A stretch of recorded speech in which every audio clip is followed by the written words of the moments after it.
Since the insurrection at the U.S. Capitol January 6th, the FBI has warned of credible but unspecific threats at all 50 state capitals and the U.S. Capitol. The FBI even vetted all National Guard troops in D.C. for the inauguration and removed 12 of them for questionable behavior. Wisconsin State Capitol has had its windows boarded up since the day after the insurrection, and a heavy police presence and barricades have been in place since this past weekend. George Smith continues our Inauguration Day coverage live at the Capitol. George, how do things look there tonight?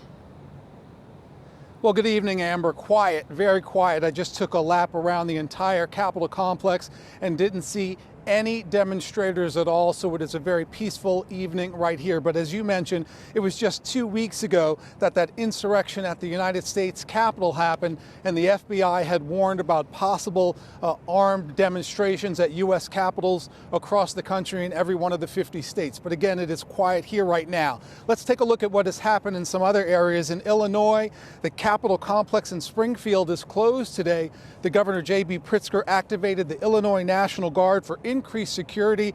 Just a couple of hours ago, we heard from officials in Illinois that there were no organized protests and no arrests. In Washington, D.C., hundreds of National Guard members passed through a security checkpoint along the National Mall. There were dump trucks blocking access there. Now, that spot is about a mile west of the U.S. Capitol building. The Secret Service said road restrictions and closures will remain in place until tomorrow.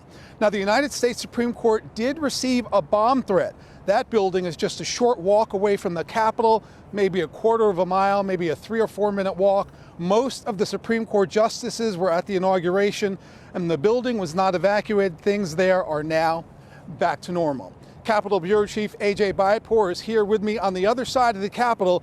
He has more on what's been going on in and outside today. A.J.?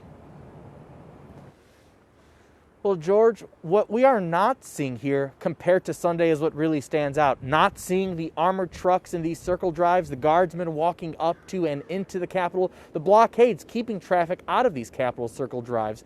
Another difference from Sunday, there are no police diverting traffic away from the inner square surrounding the building. You know, really, the most remarkable thing about this day has been how few people there have been, period.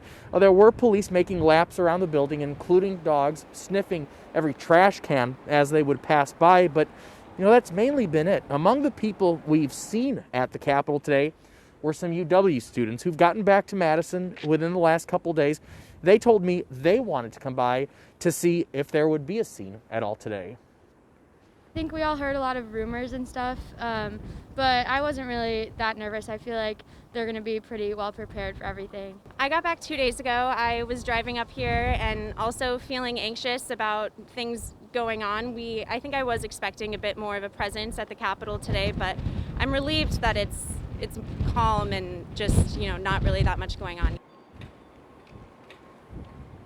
Well, we did reach out to the State Capitol Police for their perspective on what has or has not happened today. We have yet to hear back, though. Going back to Sunday, a number of businesses closed in anticipation of any possible mass protests. Some signs remain in those windows saying they would stay closed through today. However, other businesses were open, and one owner we talked to said it was very slow today. And in this case, he says that's a good thing.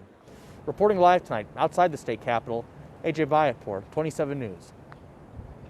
A.J., you mentioned something interesting. It almost feels like a Sunday evening out here. Not a whole lot of people, not much happening around the Capitol except for the cars and buses that are going by. And you touched on it a little bit. I just want to get your perspective on how you think things compare now to maybe over the weekend.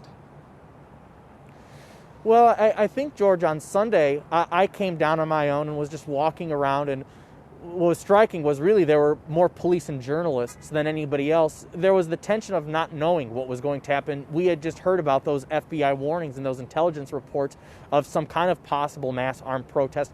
As that did not materialize, we then saw, as we made our laps Monday, Tuesday, and then, of course, today, just not seeing that same security apparatus. So really today, much, much more calm compared to Sunday.